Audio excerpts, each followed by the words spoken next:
Retail stocks are helping to lift consumer discretionary stocks in today's session. In fact, all the retailers in the S&P 500 retailing index are leading higher.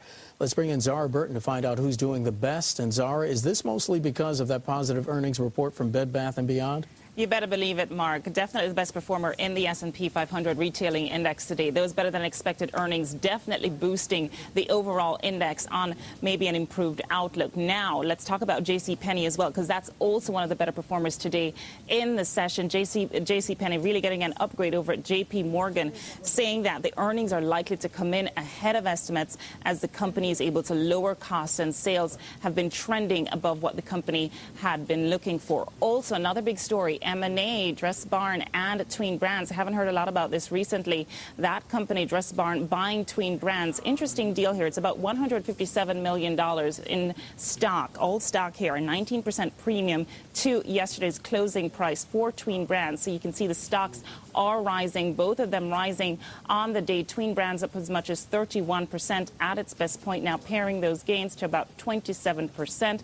Also, want to talk about the combination here, because Dress Barn, when you think of Dress Barn, Mark, you think of older women. When you think of tweens, obviously, you think of 12-year-olds. They have the Justice stores. So it's an interesting combination. But one of the analysts I was talking to, a retail analyst, Howard Davidowitz, over at Davidowitz and Associates, he has his own firm, he was saying that they had an acquisition back in 2005. It's the Maurice's is the name of that chain that it acquired. It went very well.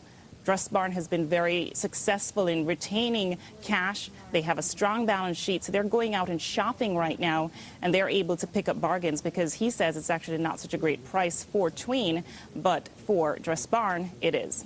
Zara, we haven't heard a lot about mergers recently in the retail space, instead mostly bankruptcies. Is this a sign of more consolidation?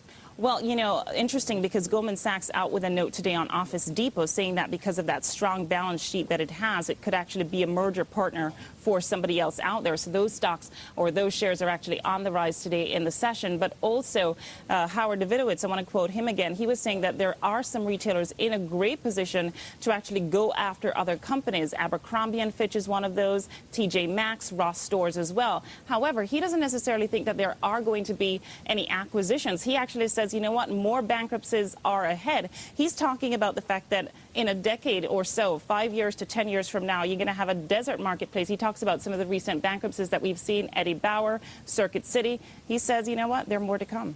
Bloomberg's Zara Burton from the newsroom. Zara, thanks.